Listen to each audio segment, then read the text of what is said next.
এই বাংলাদেশে কোরআনের দুইটা আয়াত সবচেয়ে বেশি মজলুম, একটা হলো বিয়ের আয়াত আর একটা হলো জিহাদের আয়াত। এই আয়াতগুলা কেউ আলোচনা করতে সাহস পায় না। ইমাম সাহেবরা যদি আলোচনা করে তাকে চাকরি চলে যাব, কারণ ভাতই দেয় মহিলারা। কই হুজুরে বাদ দাও, এই হুজুর আমাদের বিরুদ্ধে ওয়াজ করে। মা বোনেরা রাগ করে না, ঠিক কিনা বলেন? আমি যেটা বলছিলাম, আল্লাহ রাসূল পত্র লিখে দিলেন, যাও যাও যাও আমার সাহাবী আবু আইয়ুব আনসারীর বাড়িতে যাও, এই পত্রটা নিয়ে তার একটা কন্যা আছে যাকে বলা হয় হুরে মদিনা, সবচেয়ে মদিনার সুন্দরী কন্যা। এবার জুলাইবিব রাদিয়াল্লাহু তাআলা আনহু আর দেরি করলেন না, পত্র নিয়ে এক দৌড় আবু আইয়ুব আনসারীর বাড়ির দিকে। জুলাইবিবের বন্ধুরা ডাক দিয়ে বলে, এ জুলাইবিব কোথায় যাও? বলে কথা বলার সময় নাই। আসলেই তো সময় নাই, একে তো গরিব মানুষ, কালো মানুষ, আবার বিয়ের প্রস্তাব হলো সবচেয়ে সুন্দরী কন্যার সাথে। ও যুবক, এখান থেকে একটা জিনিস শিক্ষা নাও রে দোস্ত, আমি যা বলি হাসির জন্য বলি না, বুঝানোর জন্য বলি, যুক্তি দিয়া বলি। তুমি যদি তোমার ইজ্জতটাকে, তুমি যদি তোমার সম্ভ্রমটাকে, তুমি যদি তোমার সতীত্বটাকে, যৌবনটাকে যদি অন্য কোনো জায়গায় ব্যবহার না করো, হারাম কাজে ব্যবহার না করো, তুমি যদি আল্লাহর ভয়ে তোমার যৌবনটাকে আল্লাহর জন্য হেফাজত করো, তোমার কপালে আল্লাহ এমন সুন্দরী ধার্মিক নারী দিবে যা তুমি কোনোদিন কল্পনাও করতে পারো না। ঠিক কিনা বলেন? দেখবেন কিছু যুবক আছে এলাকায় শুধু মেয়েদের সাথে সম্পর্ক আর সম্পর্ক, বিয়া করতে গেলে ধরা খায়। খায় কি খায় না? কারণ তুমি আকাম কুকাম করে তুমি এক নাম্বার মাইয়া পাইবে, এটা জীবনও কল্পনা করো না। কোরআনে আছে কি আছে না? আল খাবিসাতু লিল খাবিসিনা ওয়াল খাবিসুনা লিল খাবিসাত ওয়াত তাইয়িবাতু লিত তাইয়িবিনা ওয়াত তাইয়িবুনা লিত তাইয়িবাত। কোরআনের কথা রে বাবা, আমার মুখের কথা না। তুমি যদি মেয়েদের সাথে ফষ্টি নষ্টি করো, গুনার কাম করো, জিনা করো, ব্যভিচার করো, বিয়ে করার আগে তুমিও যেটাকে বিয়ে করবা সেটাও হবে ব্যভিচারিনী। ঠিক কিনা বলেন? তুমি যদি হও দুই নাম্বার, কোনদিন এক নাম্বার বিয়ে তুমি মেয়ে তুমি পাবা না, তাহলে কোরআনের আয়াত মিথ্যা। আর কোরআনের আয়াত কখনো মিথ্যা হতে পারে? যালিকাল কিতাবু লা রাইবা ফীহি হুদাল লিল মুত্তাকিন। তুমি যদি এক নাম্বার হও, তোমার স্ত্রীও এক নাম্বার হবে। তুমি যদি দুই নাম্বার হও, তোমার স্ত্রী 6 নাম্বার হবে। ঠিক কিনা বলেন? এটাই আমার বোঝানোর উদ্দেশ্য। হযরত সাহাবী জুলাইবিব রাদিয়াল্লাহু তাআলা আনহু পত্র নিয়ে দৌড় শুরু করলেন। এবার সাহাবী আবু আইয়ুব আনসারীর বাড়ির দরজার সামনে যায়া ইফতাহিল বাব, দরজা খোলেন। এবার সাহাবী আবু আইয়ুব আনসারী ঘরের দরজা খুলে দিলেন। দেখলেন তার ঘরের দরজার সামনে একটা ব্ল্যাক গোল্ড দাঁড়ানো। ব্ল্যাক গোল্ড বোঝেন তো? কালো সোনা। কি সোনা? আসলেই তো ব্ল্যাক গোল্ড। আল্লাহ রাসূল যাকে ভালোবাসতেন তার মতো কি কপালওয়ালা আর পৃথিবীতে আছে? যার বিয়ের প্রস্তাব স্বয়ং নবীজি দিয়েছে। সুবহানাল্লাহ বলেন। বিয়ের প্রস্তাব দিয়েছে কে? আরো জোরে বলেন কে? স্বয়ং রাহমাতুল লিল ওয়া মা আরসালনাকা ইল্লা রাহমাতাল লিল আলামিন। আল্লাহু আকবার। যার বিয়ের প্রস্তাব দিয়েছেন স্বয়ং কলিজার টুকরা নবী রাহমাতুল লিল। এবার আবু আইয়ুব আনসারীর বাড়ির দরজার সামনে যে দরজা নক করলেন, আবু আইয়ুব আনসারী ঘরের দরজা খুলে দেখেন তার সামনে, তার বাড়ির ঘরের দরজার সামনে কালো একজন বেটে যুবক দাঁড়ানো। কিরে বেটা, তুই আমার বাড়ির সামনে, তোরে তো আমি চিনি। চিনবেন না কেন? আমি তো রাসূলের মজমায় প্রথম কাতারে থাকি। আমি গরিব জুলাইবিব, আমি গরিব। কেন আসছো আমার বাড়িতে? জুলাইবিব মনে মনে কয়, আমি যদি মুখ দিয়া বিয়ের প্রস্তাব দিই, এক কথায় আমাকে তাড়াতাড়ি যা। এই কারণে সে কি করছে, আল্লাহ রাসূলের পত্রটা হাতে ধরায় দিছে জায়গা মতো। এবার তো সাহাবী পত্র পায়া একবার পত্রের দিকে তাকায় আর একবার পাত্রের দিকে তাকায়। কয় কি রে, আমার মেয়ে হলো মদিনার সবচেয়ে সুন্দরী মেয়ে, যাকে বলা হয় হুরে মদিনা, কিন্তু এটারে পাঠাইছি কি পুরো একেবারে কালো সোনা। কি করবে সাহাবী তো এবার চিন্তায় পড়ে গেছে। আবু আইয়ুব আনসারী একবার চিন্তা করে, এই বিয়ের প্রস্তাব ফিরে দেওয়ার ক্ষমতা আমার, সাহস আমার। কারণ বিয়ের প্রস্তাব দুনিয়ার কোন সাধারণ মানুষ দেন নাই, বিয়ের প্রস্তাব দিয়েছেন রাহমাতুল লিল আলামিন। আল্লাহু আকবার। এই যুবক কালো হতে পারে, কিন্তু তিনি আল্লাহর কাছে অনেক প্রিয়। ঠিক কিনা বলেন? তার দিনদারিত্ব তার বুজুর্গি, তার আমল আখলাক চরিত্র এত ভালো যেই জন্য আল্লাহ রাসূল তাকে মহব্বত করে বিয়ার প্রস্তাব দিছে। এবার যুবককে বলে ঠিক আছে তুমি দাঁড়াও, আমি ঘর থেকে আসতেছি। এবার ঘরে যায়া সাহাবী তার স্ত্রীর কাছে কান্না কইরা বলে হায় রে, এমন একজন পাত্রকে পাঠাইছে আল্লাহ রাসূল আমার মেয়ের সাথে বিয়ে দেওয়ার জন্য। এই যুবককে আমি চিনি, গরিব, টাকা নাই, পয়সা নাই, ঘর নাই, বাড়ি নাই, একেবারে কালো, একেবারে খাটো, কি করব না করব। স্ত্রীর সাথে পরামর্শ করতে দেরি হয়ে যাইতেছে। ওইদিকে যুবক দাঁড়ায়া রইছে, কারণ তারও তো একটা আত্মমর্যাদা আছে। কারণ বিয়ের প্রস্তাব নিয়ে গেলে যদি বেশি সময় নেয় তাহলে বোঝা যায় যে কাম হবে না, ঠিক কিনা বলেন? এই কারণে আগে বাড়ো না, আগে ভাগাও, ইজ্জত মান সম্মান নিয়া। জুলাইবি মনে কয় কিরে এতক্ষণ দাঁড়া করায় রাখছে, তার মানে মনে হয় রাজি না, কারণ আমাকে তো সে চিনে, আমি গরিব মানুষ। এবার জুলাইবি মন খারাপ করে আল্লাহ রাসূলের বাড়ির দিকে হাইটা আসতেছে। কাম হইব না, বিয়াটা হইল না। খুব কষ্ট নিয়া জুলাইবি আল্লাহ রাসূলের বাড়ির দিকে আসতেছে। ওইদিকে আবু আইয়ুব আনসারী তার স্ত্রীর সাথে পরামর্শ করতেছে। তার কন্যা ডাক দিয়া বলে আব্বা জান, আপনার চেহারার ভিতরে এমন মলিনতা কেন? কারণ কি হয়েছে? দেখলাম একজন যুবক আমাদের বাড়ির দরজার সামনে আসছে, আপনি ঘরের দরজা লাগায় দিলেন, কারণটা কি আব্বা জান? এবার সাহাবী আবু আইয়ুব আনসারী ওই পত্র নিয়ে তার মেয়েকে দেখায় বলো এই যে এই পাত্রের সাথে তোমার বিবাহ দেওয়ার জন্য আল্লাহ রাসূল আমার কাছে প্রস্তাব পাঠাইছে। এই যুবক তো দেখতে কালো, একেবারে গরিব, ঘর নাই, বাড়ি নাই, কিছু নাই, টাকা নাই, পয়সা নাই। এই কথা শোনার পরে সাহাবী আবু আইয়ুব আনসারীর কন্যা বলতেছে আব্বা জান, আপনি কি একবার চিন্তা করেছেন আমার বিয়ার প্রস্তাব নিয়ে দুনিয়ার কোন সাধারণ মানুষ পাঠায় নাই, আমার বিয়ের প্রস্তাব পাঠিয়েছেন রাহমাতুল লিল আলামিন। আল্লাহু আকবার। আব্বা জান আপনি কিভাবে আল্লাহ রাসূলের বিয়ের প্রস্তাব ফিরাই দিবেন?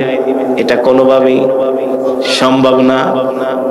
আব্বা জান আল্লাহ রাসূলের বিয়ের প্রস্তাব ফিরাই দিতে পারে এত বড় সাহস কারো আছে নাকি?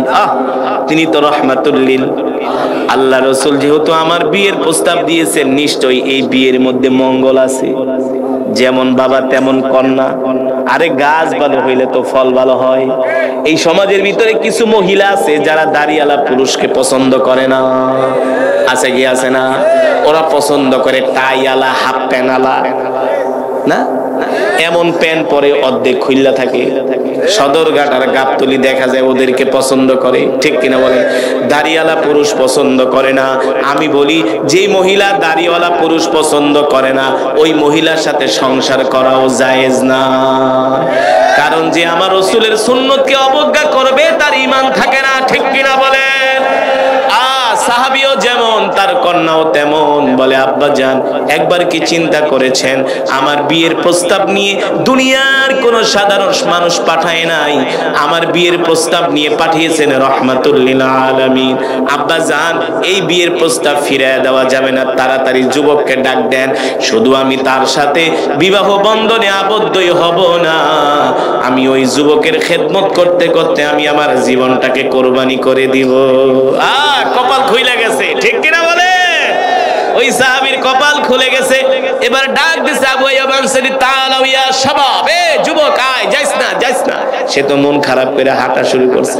আবার যখন দ্বিতীয়বার ডাক দিছে, তার মানে কাজ হবে। এবার যুবক মহা খুশি।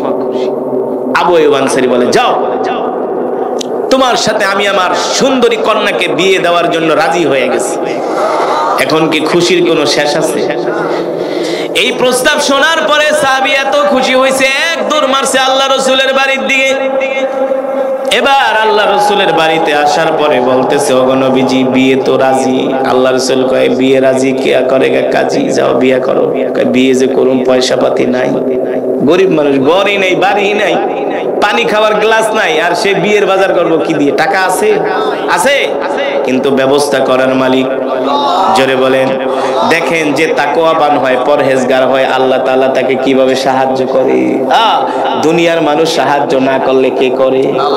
দেখবেন তাকওয়াবান পরহেজগার আল্লাহওয়ালা মানুষরা বিপদে পড়ে গেল ওই বিপদেতে বাঁচানোর কোনো উপায় বাঁচার কোনো উপায় নাই, কিন্তু আল্লাহওয়ালা হওয়ার কারণে আল্লাহ এমন সূক্ষ্মভাবে তাকে বিপদ থেকে বাঁচায় দেয় যা কোনোদিন মানুষ কল্পনাও করতে পারে না। ঠিক কিনা বলে? ও মুসলমান, আল্লাহর বান্দারা, আল্লাহর গোলামেরা, আল্লাহ নবী বললেন যাও যাও বিয়ে করো। সাহাবী বলল, গো আল্লাহর নবী, আমি গরিব মানুষ, অর্থবিত্ত নাই, কোথায় পাবো বিয়ের টাকা? আল্লাহ নবী আরেকটা পত্র লেখা দিলেন, যাও আমার জামাই ওসমান ইবনে আফফানের কাছে যাও, মালে ধনী ওসমান গনির কাছে যাও। এবার হযরত ওসমান ইবনে আফফান রাদিয়াল্লাহু তাআলা আনহুর কাছে পত্র লিখে দিলেন। হযরত ওসমান রাদিয়াল্লাহু তাআলা আনহুর কাছে গেলেন। হযরত ওসমান ইবনে আফফান এক থরে দিনার দিরহাম দিলেন, যাও যুবক যাও তুমি বিয়ে করো, বিয়ের বাজার করো। এবার এক থলে দিনার আর দিরহাম পায়া জুলাইবিব আর দেরি করলেন না, সাথে সাথে বিয়ের বাজার করার জন্য মদিনার বাজারে চলে গেলেন। কোথায়? মদিনার বাজারে চলে গেলেন। ধুমধাম করে মদিনার বাজারে বিয়ের বাজার করতেছে। বিয়ের কেনাকাটা করবে, অর্ধেক কেনা হয়ে গেছে। এই সময় কোন যুবক জানি আওয়াজ দিয়া দিয়া বলতেছে, এ মদিনার যুবকেরা, এ মদিনার যুবকেরা, দোকান বন্ধ করো, ব্যবসা বন্ধ করো। আল্লাহ নবী ডাক দিয়েছে, তাড়াতাড়ি করে জিহাদের ময়দানে চলো। জিহাদের ঢঙ্কা বেজে গেছে। জিহাদের ময়দান থেকে ডাক এসেছে, এ মদিনার মানুষেরা ব্যবসা বন্ধ করো, এ যুবকেরা, এ পুরুষেরা তাড়াতাড়ি করে যুদ্ধের ময়দানে চলো। আল্লাহ রাসূল ডাক দিয়েছেন, আল্লাহু আকবার। ওই জুলাইবি মনে মনে চিন্তা করে, আল্লাহর নবী আমাকে বিয়ে করার জন্য পাঠাইছে, এখন কি বিয়ের বাজার করব নাকি যুদ্ধের ময়দানে যাব? কত একটা কঠিন পরীক্ষা দেখেন। আল্লাহ রাসূল আমাকে বিয়ে করার জন্য, বিয়ের বাজার করার জন্য পাঠিয়েছে। এই মুহূর্তে কি আমি বিয়ের বাজার করব নাকি যুদ্ধের ময়দানে যাব? সাহাবী মনে মনে ভাবে, আমার কলিজার টুকরা নবী রাহমাতুল লিল আলামিন যুদ্ধের ময়দানে যুদ্ধ করবে, জিহাদ করবে, আর আমি বাসর ঘরে আনন্দ করব, এটা হতে পারে না। বিয়ের যেই টাকা ছিল, অবশিষ্ট টাকা দিয়ে একটা ঘোড়া কিনলেন। কি কিনলেন? আরো জোরে বলেন, কি কিনলেন? একেই বলে রাসূলের মুহাব্বত, একেই বলে রাসূলের ভালোবাসা। ঠিক কিনা বলেন? আল্লাহ রাব্বুল আলামিন সেই কথাই কোরআনের ভিতরে বলছেন, ফাত্তাবিউনি ইউহিব্বুকুমুল্লাহ। তোমরা যদি আমার নবীকে ভালোবাসো তাহলে তোমরা আমার ভালোবাসা পাবা, আর আমার ভালোবাসা পাইলে ইয়াগফির লাকুম যুনুবাকুম, আমি আল্লাহ তোমাদের तमाम জিন্দেগীর গুনাহগুলো maaf করে দিব। ঠিক কিনা বলেন? এবার জুলাইবিব রাদিয়াল্লাহু তাআলা আনহু বিয়ের অবশিষ্ট টাকা দিয়ে একটা ঘোড়া কিনলেন, তরবারি কিনলেন, ডাল কিনলেন। বিয়ে বাদ এবার জুলাইবিব যুদ্ধের ময়দানে যাবে, আর বিয়ে ঠিক করবে না। সুবহানাল্লাহ, কত বড় ঈমানের পরীক্ষায় জুলাইবিব পাস করতেছেন। আমরা হইলে কইতাম, হুজুরে তো পাঠাইছে বিয়ে করতে, আগে বিয়েটা করে লই। আল্লাহর নবীর কাছে আইসা কত অজুহাত পেশ করতাম, আপনি তো পাঠাইছেন, আমি তো জানি না। না, কেমন ছিলেন রাসূলের সাহাবীরা? এই কারণে তো আল্লাহ রাসূলের হাদিস, মিন আসহাবিকান নুজুম ইক্তাদাইতুম ইহতাদাইতুম। আল্লাহ রাসূল বলেন, আমার প্রত্যেকটা সাহাবী হলো তোমাদের জন্য তারকা তুল্য। তোমরা আমার সাহাবীকে অনুসরণ করো, তাহলে তোমরা দুনিয়াতে জান্নাতের পথ পাবে। ঠিক কিনা বলে? এবার জুলাইবিব রাদিয়াল্লাহু তাআলা আনহু ওই বিয়ের টাকা দিয়ে একটা ঘোড়া কিনলেন, তরবারি কিনলেন, ডাল কিনলেন। জুলাইবিব মনে মনে ভাবে, এই সময় যদি আমি যুদ্ধের ময়দানে যাই, আল্লাহ রাসূল যদি আমাকে দেখে ফেলে, কখনো আমাকে যুদ্ধের ময়দানে যেতে দিবে না, আমাকে বলবে তুমি আগে যে বিয়ে করো। তাহলে কি করা যায়? কি করা যায়? হযরত জুলাইবিব রাদিয়াল্লাহু তাআলা আনহু একটা কালো কাপড় দিয়ে তার মুখ ঢাকলেন। কি করলেন? কালো একটা কাপড় দিয়ে তার মুখ ঢেকে নিলেন, যাতে করে তাকে কেউ চিনতে না পারে। এবার জুলাইবিব কালো কাপড় দিয়ে মুখ ঢাকলেন, যাতে করে কোনো সাহাবীরা তাকে চিনতে না পারে। চিনলেই তো আল্লাহ রাসূলের কাছে যেয়ে বলবো, গো আল্লাহ রাসূল, ওই যে জুলাইবিব দেখেন বিয়ে না করে যুদ্ধের ময়দানে আসছে, আল্লাহ রাসূল আবার বাড়িতে পাঠিয়ে দিবে বিয়ে করার জন্য। জুলাইবিব বলে, না না না, এই মুহূর্তে কখনো আমার বিয়ে করা সম্ভব না, আমি আল্লাহ রাসূলের সাথে যুদ্ধের ময়দানে জিহাদে অংশগ্রহণ করব। এবার মুখে কালো কাপড় পেঁচিয়ে জুলাইবিব রাদিয়াল্লাহু তাআলা আনহু যুদ্ধের ময়দানের দিকে যাচ্ছেন। তার ঘোড়াটা সবার আগে দৌড়ায় নিয়ে যাচ্ছেন। উহুদের যুদ্ধ শুরু হয়ে গেল। মাত্র 800 মুসলমান 3000 কাফেরের সাথে যুদ্ধে লিপ্ত হয়ে গেলেন। সকালবেলা এমন এক দৌড়ানি মারল, মক্কার কাফেররা এক দৌড়ে তারা যুদ্ধের ময়দান থেকে পলায়ন করলো। জুলাইবিব রাদিয়াল্লাহু তাআলা আনহু তার ঘোড়াটাকে দৌড়াতে দৌড়াতে কাফেরদের ভিড়ের মধ্যে ঢুকে গেলেন।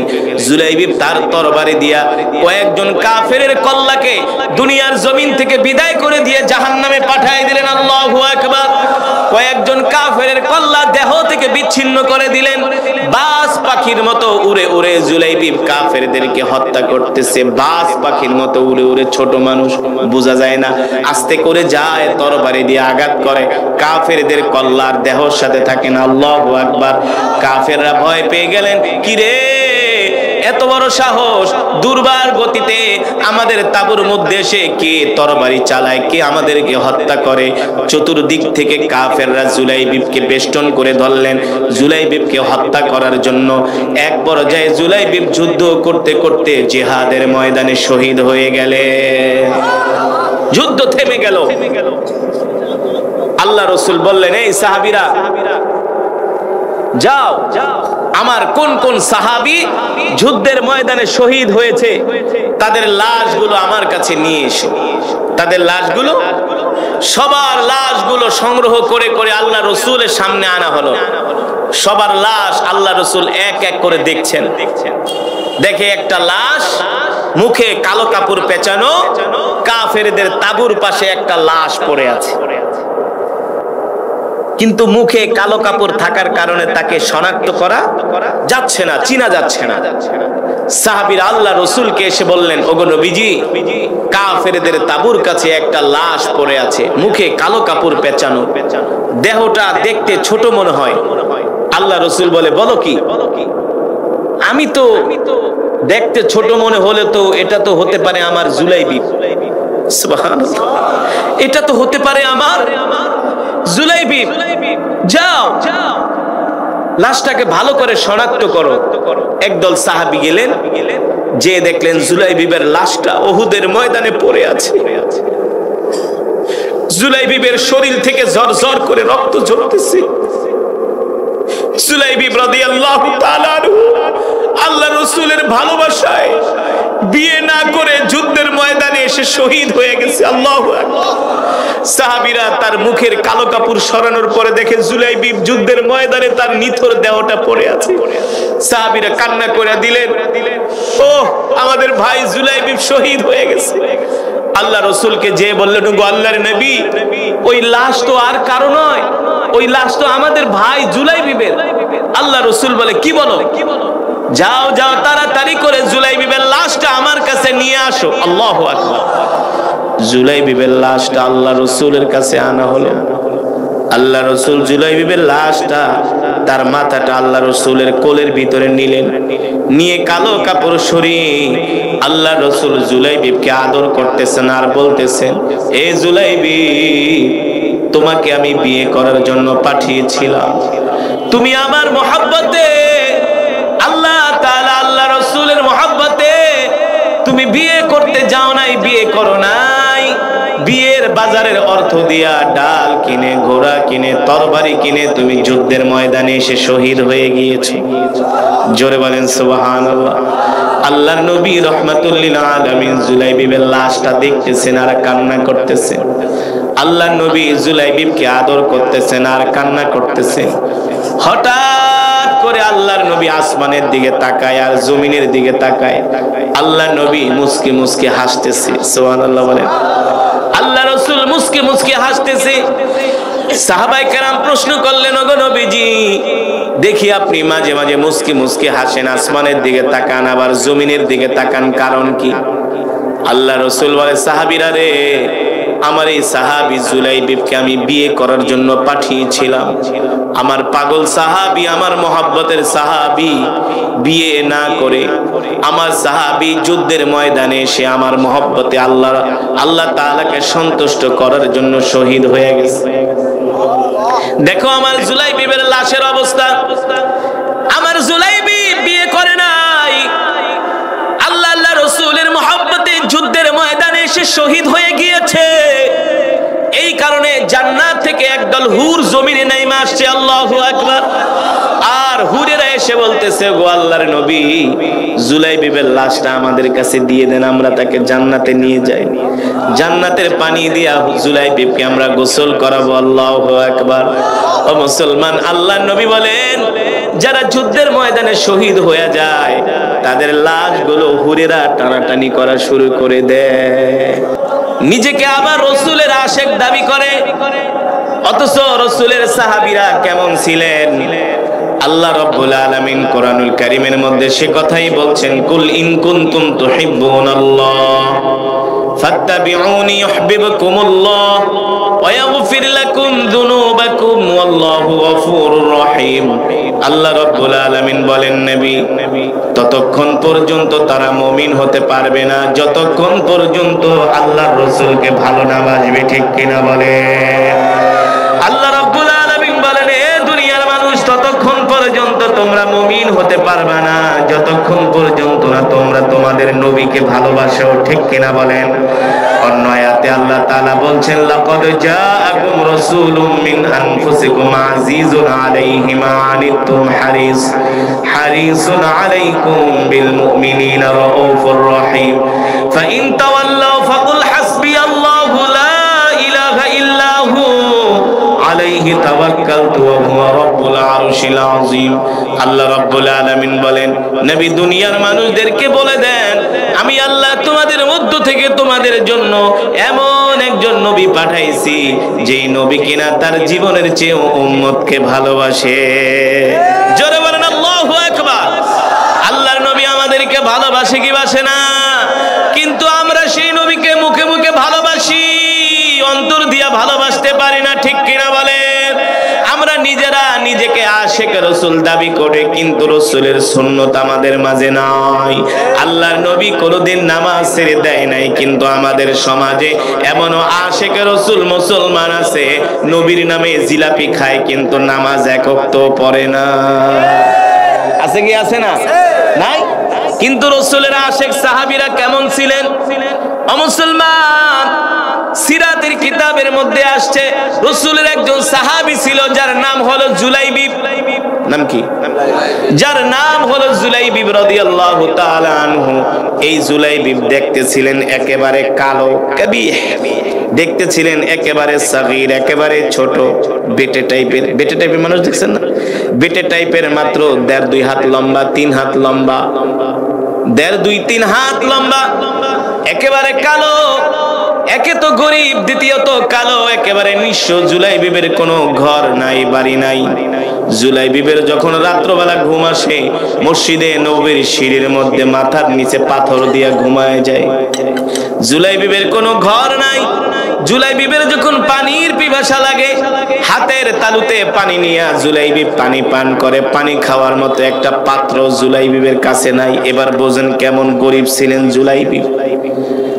কিন্তু তারা মুখে মুখে রাসূলের আশিক ছিলেন না, নিজের জীবনের চেয়েও রাসূলকে ভালোবাসতেন। আল্লাহু আকবার।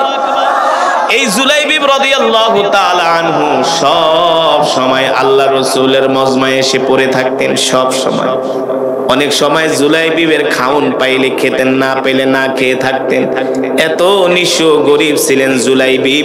কখনো আল্লাহ রাসূলের মজমা ছেড়ে জুলাইবিব যেতেন না। কখনো আল্লাহ রাসূলের মজমা ছেড়ে জুলাইবিব যেতেন না। সব সময় সদা সর্বদা জুলাইবিব আল্লাহ রাসূলের মজমায় পড়ে থাকতেন। কিন্তু দেখতে ছোট হলে কি হবে? বয়স কিন্তু অনেক, দেখতে ছোট দেখা যায়, বয়স কিন্তু অনেক। এমন মানুষ আছে কি আছে না? এই জুলাইবিবের বিয়ের বয়স হয়ে গেছে। আল্লাহ রাসূলের মজমায় প্রতিদিন জুলাইবিব সবার সামনের কাতারে থাকে। আল্লাহ রাসূল একদিন ডাক দিয়া বলে, আতাজাওয়াজা ইয়া জুলাইবিব, এ জুলাইবিব, তুমি কি বিয়ে ঠিয়ে করবা না? একদিন, 2 দিন, 3 দিন জিজ্ঞেস করার পরে জুলাইবিব কোনো কথা বলে না। চতুর্থ দিন বলে, গো আল্লাহর নবী, আনা ফাকিরুন জিদ্দান, আমি হলাম একটা গরিব মানুষ, দরিদ্র মানুষ। আমি দেখতে কালো, দেখতে খাটো, আমার ঘর নাই, বাড়ি নাই।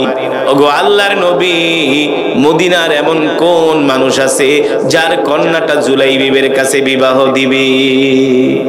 আসলেই তো গরিব মানুষের কাছে কেউ মেয়ে বিয়ে দিতে চায় না। ঠিক কিনা বলেন? এলাকার দেখবেন একজন যুবক আছে 5 ওয়াক্ত নামাজ পড়ে, মসজিদে আইসা প্রথম কাতারে ফজরের নামাজ পর্যন্ত কাজা করে না, ওই যুবকের কপালে মেয়ে জোটে না। আর যে যুবক ইটালি থাকে খারায়া মতে, ওর মেয়ের অভাব নাই। ঠিক কিনা বলেন? এলাকার ভালো আলেম, তার কপালে ভালো মেয়ে জোটে না, কেউ ধনাঢ্য পরিবারের মেয়ে বিয়ে দিতে চায় না। আর যদি কেউ সরকারি চাকরি করে তাহলে তার মেয়ের অভাব হয় না। সঠিক নাকি বেঠি? জোরে বলেন, বাস্তব নাকি অবাস্তব? আমার কথার সাথে বাস্তবতার মিল আছে কি আছে না? যা বলবো বাস্তবতার সাথে মিল রেখে কোরআন হাদিস অনুযায়ী কথা বলবো, যে কথাগুলো শুনলে ঈমানের পাওয়ার বাড়বে। শুনতে রাজি আছেন তো ইনশাআল্লাহ? তাহলে বয়ান চলবে কতক্ষণ? কতক্ষণ? মাশাআল্লাহ মাশাআল্লাহ, আপনাদের ঈমানের পাওয়ার আছে। বেশিক্ষণ বয়ান চলবে না, কিন্তু ওঠাউঠি করা যাবে না। রাজি আছেন? জমে জমে বসেন, ধৈর্য ধরে বসেন, কোনো ওঠাউঠি করা যাবে না। এই মাহফিল এত ভিতরে, আর অনেক পিরাপিরি করে মাহফিলে দাওয়াত নিছে বহুত 3-4 মাস আগে। তা আমি আইসা আসছি, আমি খুশি। আপনারা খুশি তো? খুশি তো? আলহামদুলিল্লাহ। জোরে বলি আলহামদুলিল্লাহ। তাহলে আমরা শেষ মোনাজাত দিয়া বাড়িতে যাব ইনশাআল্লাহ। তাআলা আমাদের তৌফিক দান করুক। যেটা বলছিলাম, এই দুনিয়ার মানুষগুলো হলো সম্পদের পাগল। ঠিক কিনা বলেন? কিন্তু আল্লাহ রসুল কি বলছে? সম্পদের পাগল হয়েও না, লিমালিহা ওয়ালি জামালিহা ওয়ালি হাসাবিহা। আল্লাহ রসুল বলছেন আগে ধার্মিকতাকে দেখো, বংশ দেখো। ঠিক কিনা বলেন? তারপরে মেয়ে বিয়ে দাও। এখন তো সমাজের মানুষ হলো, যদি কোথাও মেয়ে বিয়ে দিতে যায় আগে দেখে ছেলের বাড়িতে বিল্ডিং আছে কিনা, ছেলে খাড়ায়া মুতুক আর বৈশা মুতুক, প্যান্ট পরুক আর হাফ প্যান্ট পরুক। এখন তো এলাকার যুবকরা হাফ প্যান্ট পরে। ঠিক কিনা বলেন? কিছু যুবক আছে গরমের দিনে আইলে হাফ প্যান্ট পরে। তো গরমের দিনে আইলে হাফ প্যান্ট পরস, এখন শীতের দিনে পরস না কেন? ওটি টেঙ্গির উপরে পিটান দরকার আছে কি আছে না? যে গরমের দিনে হাফ প্যান্ট পরে ভাব দেখাস, তাই শীতের দিনেও হাফ প্যান্ট পর। তোর কত জুয়ানি আছে আমরা দেখি। ঠিক কিনা বলেন? আজকে হাফ প্যান্ট ওয়ালাদের দাম বেশি, ফুল প্যান্ট ওয়ালাদের দাম নাই। ঠিক কিনা বলে? চুল একটু আঁকা বাঁকা করে সাইজ করে চুল কাটলে তাকে মনে করে খুব স্টাইলিশ। আসলে এটা স্টাইলিশ না, ওটা হলো নাম্বার 1 মূর্খ, আনকালচার, অশিক্ষিত। ঠিক কিনা বলেন? এই পৃথিবীর সবচেয়ে শিক্ষিত, স্মার্ট ছিলেন, শিক্ষিত ছিলেন, পৃথিবীর সবচেয়ে আধুনিক পুরুষ ছিলেন আপনার আমার কলিজার টুকরা বিশ্বনবী রাহমাতুল্লিল। তার মতো আধুনিক পুরুষ পৃথিবীতে আসে নাই। এই তার বাবরি চুল ছিল, তোমরা তো বাবরি রাখো, ওটির ভিতরে শয়তান বাসা বাঁধে। একদিক দিয়ে ছোট, আরেক দিক দিয়ে বড়। আর আমার রসুল বাবরি রাখতেন। আমার রসুলের চুলগুলো এমন ছিল, মনে হয় যে আমার রসুলের চুলের সাথে বাতাস খেলাধুলা করতেছে। আল্লাহ রসুলের চুলগুলো এত কালো ছিল, এত কালো, সুন্দর কোকড়ানো ছিল। আমার নবী ছিল পৃথিবীর সবচেয়ে স্মার্ট, সবচেয়ে সুদর্শন, সবচেয়ে সুন্দর। সেই নবীর উম্মত আমরা। খুশি নাকি বেজা? জোরে বলুন, খুশি নাকি বেজা? যেটা বলছিলাম, গরিবের কাছে কেউ মেয়ে বিয়ে দিতে চায় না। বাস্তব না? গরিব হইলে কেউ জিগায় না। ঠিক কিনা বলুন? কিন্তু কেউ জিজ্ঞেস করুক না করুক, আমাদের কলিজার টুকরা বিশ্ব নবী গরিবদেরকে ভালোবাসতেন। তিনি গরিব সাহাবীদেরকে সবচেয়ে বেশি ভালোবাসতেন। আল্লাহু আকবার, আল্লাহু আকবার। তাই বলে কি আমার নবী গরিব ছিল? আমার নবী গরিব ছিল না। আমার নবী ছিল পৃথিবীর সবচেয়ে সম্পদশালী। সে আল্লাহ তাআলার কাছে দরিদ্রতা চেয়ে নিয়েছে, ধনাঢ্যতা চান নাই। ঠিক কিনা বলেন? আল্লাহ তাআলা বলছে, হাবিব আপনি যদি চান আমি আল্লাহ উহুদ পাহাড়টাকে স্বর্ণে পরিণত করে দিব। আল্লাহ রাসূল চান নাই, দারিদ্রতা চেয়ে নিয়েছেন। ঠিক কিনা বলেন? আল্লাহর নবী দরিদ্রদেরকে, গরিবদেরকে বেশি ভালোবাসতেন। ওই যে রাসূলের সাহাবী জুলাইবিব, আল্লাহ রাসূলের মজমায় এসে সবার সামনের কাতারে থাকে। বিয়ের বয়স হয়ে গেছে, জুলাইবিব না খায়া থাকে, কেউ বোঝে না। আল্লাহর নবী নিজে না খায়া তার সাহাবী জুলাইবিবকে খাবার দেয়। তুল ডাক দিয়ে বলে, আতাজাওয়াজা ইয়া জুলাইবিব, জুলাইবিব, তোমার তো বিয়ে করার বয়স হয়েছে, বিয়ে ঠিক করবে না? একদিন, 2 দিন, 3 দিন জিজ্ঞেস করার পরে জুলাইবিব চতুর্থ দিন বলো, গো আল্লাহর নবী আমি গরিব মানুষ, আমার কাছে কে মেয়ে বিয়ে দিবে? মদিনার এমন কোন মানুষটা আছে যার মেয়েকে আমার কাছে বিয়ে দিবে? আমি এত দরিদ্র, আমার ঘর নাই, বাড়ি নাই। আল্লাহ নবী বললেন, জুলাইবি তুমি বিয়ে করবা কিনা শুধু বলো। জিজ্ঞেস করার পরে হযরত জুলাইবি রাদিয়াল্লাহু তাআলা আনহু চুপ করে আছেন। চুপ করে থাকার মানে হলো সম্মতির লক্ষণ। চুপ করে থাকার মানে সম্মতির লক্ষণ। আল্লাহ নবী একটা পত্র হাতে নিলেন, কাগজ হাতে নিলেন, নবীজি তার নিজের নাম লিখলেন, আর পত্র বাহক রাসূলের সাহাবী আবু আইয়ুব আনসারীর কাছে পত্র লিখলেন, আর বললেন, যাও যাও এই পত্রটা নিয়ে আমার সাহাবী আবু আইয়ুব আনসারীর বাড়িতে যাও। আমার সাহাবী আবু আইয়ুব আনসারী হলো মদিনার সবচেয়ে ধনী মানুষ। আর ওই আবু আইয়ুব আনসারীর একটা কন্যা আছে যাকে বলা হয় হুরে মদিনা। যাও, আমি নবী তার কন্যার সাথে তোমার বিবাহের জন্য প্রস্তাব দিলাম। প্রস্তাব দিছে আল্লাহর নবী। এই বিয়ে মিস হওয়ার কোনো সম্ভাবনা আছে? এবার তো জুলাইবি ছোট মানুষ, গরিব মানুষ, পত্র পায়া আর কোনো কথা নাই, এক দৌড় মেয়ের বাড়ির দিকে। কারণ বিয়ের কথা শুনলে খুশি হয় না এমন মানুষ পৃথিবীতে নাই, এমন যুবক পৃথিবীতে আছে? বিয়ে একটা করছে আর একটা করতে খালি ঘরওয়ালির মায়ের ডরে। কথা বলে না? এই যারা বিয়ে করছেন আর একটা করতে মন চায় না?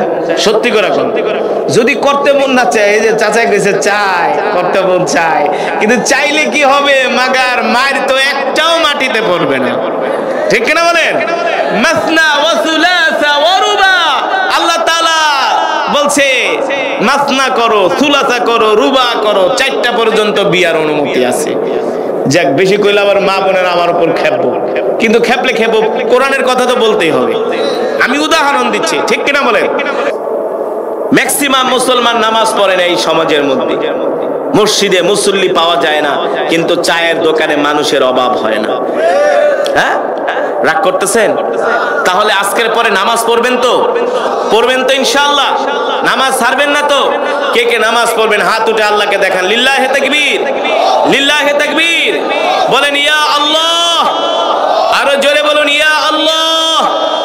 ওয়াদা করলাম। অনেকে হাত উঠায় নাই, এগুলো হলো আরো বেশি বেয়াদব। যারা, আরে ভাই আপনি হাত উঠান, আল্লাহ তাআলার কাছে আপনি ওয়াদা করেন, কবুল করার মালিক আল্লাহ। যদি কবুল করে, আপনি নামাজ পড়তে না চাইলে আপনাকে আল্লাহ বাধ্য করে নামাজ পড়াবে। ঠিক কিনা বলেন? বলেন ইয়া আল্লাহ, ওয়াদা করলাম আর কোনদিন নামাজ ছেড়ে দিব না।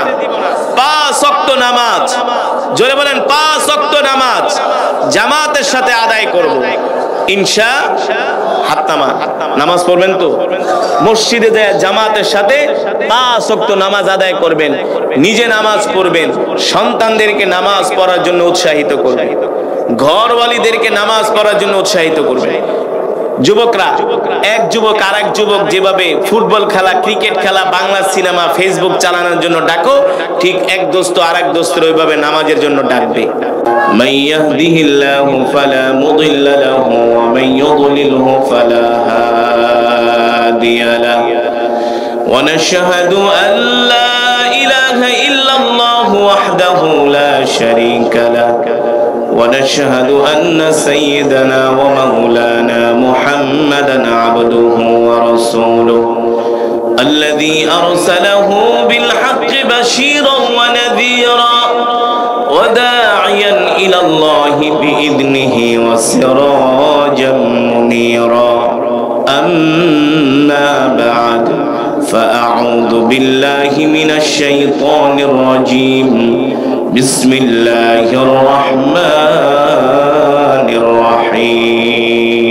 الرحيم إن الله اشترى من المؤمنين أنفسهم وأموالهم بأن لهم الجنة يقاتلون في سبيل الله فيقتلون ويقتلون وعدا عليه حقا في التوراة والإنجيل والقرآن ومن أوفى بعهده من الله فاستبشروا ببيعكم الذي بايعتم به وذلك هو الفوز العظيم وقال رسول الله صلى الله تعالى عليه وسلم الجهاد ماض إلى يوم القيامة أو كما قال النبي عليه الصلاة والسلام فقد قال الله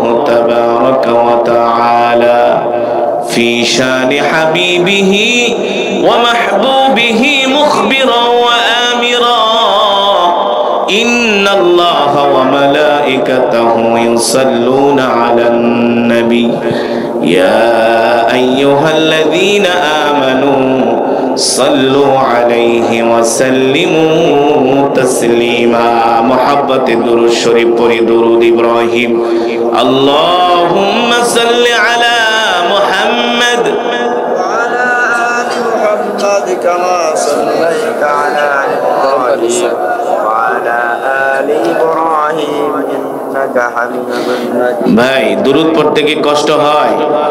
আরে ভাই দুরূদ এমন একটি আমল, এমন একটি ইবাদত, সুবহানাল্লাহ বলেন। একবার দুরূদ শরীফ পড়লে নবীজির প্রতি আল্লাহ তাআলা সাথে সাথে 10 বার রহমত নাজিল করে। কয়বার? নবীজির প্রতি দুরূদ পড়বেন একবার, আল্লাহ তাআলা রহমত নাজিল করবে 10 বার।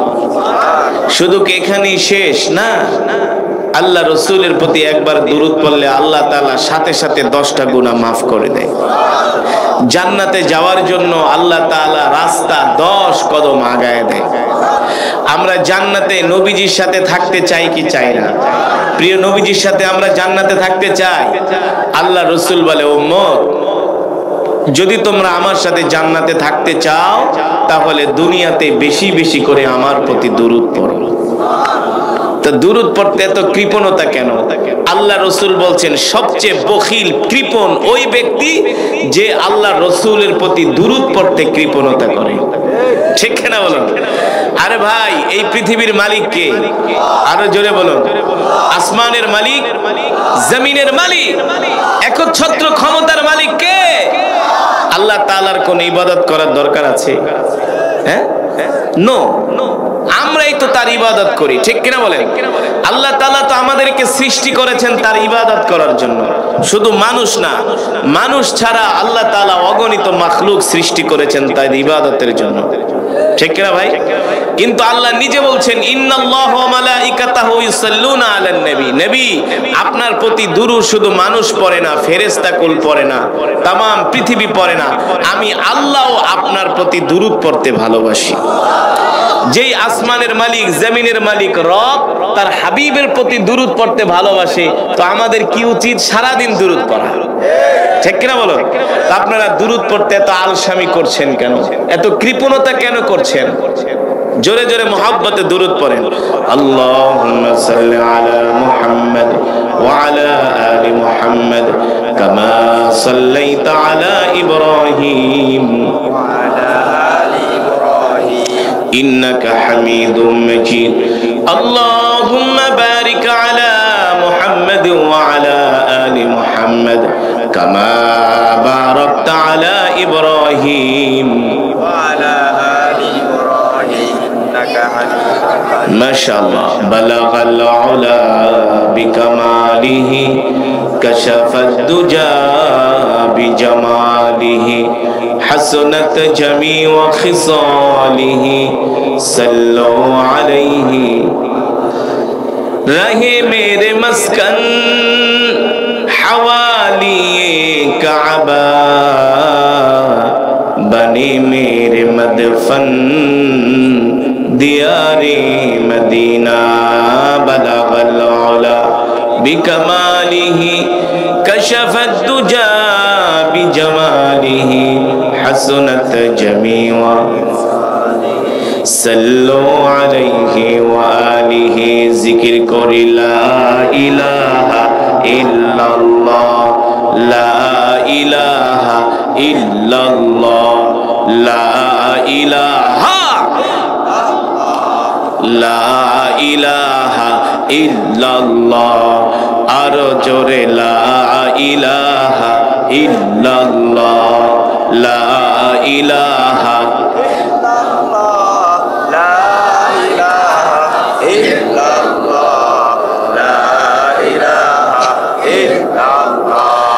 লা ইলাহা ইল্লাল্লাহ, লা ইলাহা ইল্লাল্লাহ, লা ইলাহা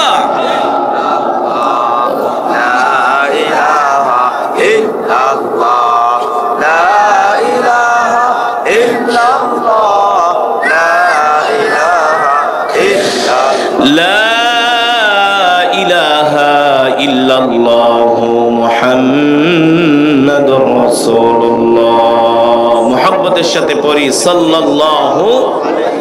আলহামদুলিল্লাহ, সকলে বলি আলহামদুলিল্লাহ।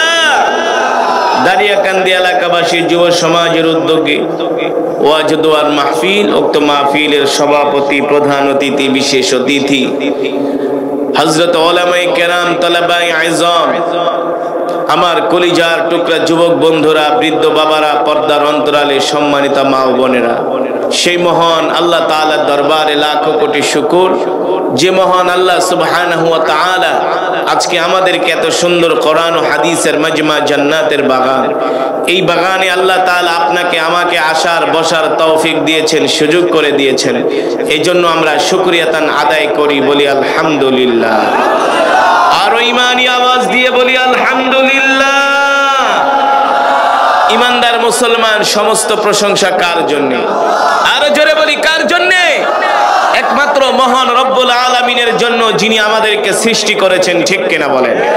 ইমানদার মুসলমান, আমাদের হায়াতের মালিক কে? আমাদের রিজিকের মালিক কে? আমরা কার গোলাম? আরো জোরে বলুন মুসলমান। ইমানি আওয়াজ দিয়ে বলতে হবে আসমান কার, জমিন কার? কোরআনে আছে কি আছে না? আল্লাহ তাআলা বলছেন আলা লাহুল খালকু ওয়াল আমর তাবারাকাল্লাহু রাব্বুল আলামিন। আমি আপনাদের সামনে যে কোরআনুল কারীমের তেলাওয়াত করলাম, আল্লাহ রাসূল বিশ্বনবী রাহমাতুল্লিল আলামিন যখন মক্কার জমিনে কোরআন পড়তেন, মক্কার কাফেররা, আবু জেহেল, আবু লাহাবরা এই কোরআনের তেলাওয়াতে বাধা দিত, ঠিক কিনা বলুন? বাধা দিয়েছিল কি দিয়েছিল না? মক্কার কাফেররা এই কোরআন তেলাওয়াতে বাধা দিত। আল্লাহ তাআলা তার হাবিবকে ডাক দিয়া বলে, হাবিব, আপনি মক্কার কাফেরদের সামনে বুক উঁচু করে ঘোষণা করে দেন আলা লাহুল খালকু ওয়াল আমর তাবারাকাল্লাহু রাব্বুল আলামিন। এই মক্কার কাফেররা শুনে রাখো, আমি আল্লাহর পয়গম্বর মুহাম্মদ সাল্লাল্লাহু আলাইহি সাল্লাম বলতেছি, আজ থেকে আসমান যার, আইন চলবে তা। ঠিক কিনা মুসলমান? আওয়াজ এত কম কেন? আর আওয়াজ বাড়াইতে হবে, নাইলে নাস্তিক মুরতাদরা ভয় পাবে না, ঠিক কিনা বলো? আল্লাহ রাসূল ঘোষণা করলেন, আজ থেকে জমিন যার, বিধান চলবে তা। আল্লাহর জমিনে অন্য কারো তন্ত্র মন্ত্র চলতে দেওয়া যাবে না। এক আল্লাহর জমিনে আল্লাহর হুকুম চলবে, ঠিক কিনা মুসলমান? আল্লাহর পয়গম্বর এই ঘোষণা দিলেন মক্কার কাফেরদের সামনে। আর আমরা তো এমন গরু খাওয়া মুসলমান, হক কথা বলতে ভয় পাই, ঠিক কিনা বলেন? আমরা মুখে মুখে মুসলমান দাবি করি, কিন্তু আমাদের ঈমানের পাওয়ার কম। আর সাহাবীরা শুধু মুখে মুখে রাসূলের আশিক মুসলমান দাবি করে নাই, তাদের ঈমানের পাওয়ার ছিল বেশি, ঠিক কিনা বলো? আজকে তো আমরা মুসলমানরা নামাজ পড়ি না, কিন্তু রাসূলের আশিক দাবি করি। এই বাংলাদেশে আছে কি আছে না? আছে কি আছে না? আজকে আমাদের মাঝে কোরআন নাই, দিন নাই। আজকে যুবকদের মাঝে ইসলাম নাই। ম্যাক্সিমাম যুবকরা নামাজ পড়ে না, ওরা রাত 3টা বাজে ওইটা তাহাজ্জুদ পড়ে, নামাজ পড়ে না। কি পড়ে? তাহাজ্জুদ পড়ে। বাংলাদেশের এমনই এক এমপি ছিল, সে 70-80 রাকাত নফল নামাজ পড়ে। বাংলাদেশের যুবকরা যে তাহাজ্জুদ নামাজ পড়ে, আমি এটা কেন বললাম? এখানে কারণ আছে, লজিক আছে। আপনারা কি আপনাদের এলাকায় কোনোদিন যুবকদেরকে 10-12 জন 20 জন যুবক মিলা কোনোদিন তাহাজ্জুদের নামাজ পড়ছে? আপনারা কি দেখছেন? সাক্ষী দিতে পারবেন? কিন্তু যুবকরা তাহাজ্জুদের সময় ওইটা মেসি আর রোনাল্ডোর ফুটবল খেলা দেখে, সেই সময় খুব সময় হয়, ঠিক কিনা বলেন? অথচ মুসলমান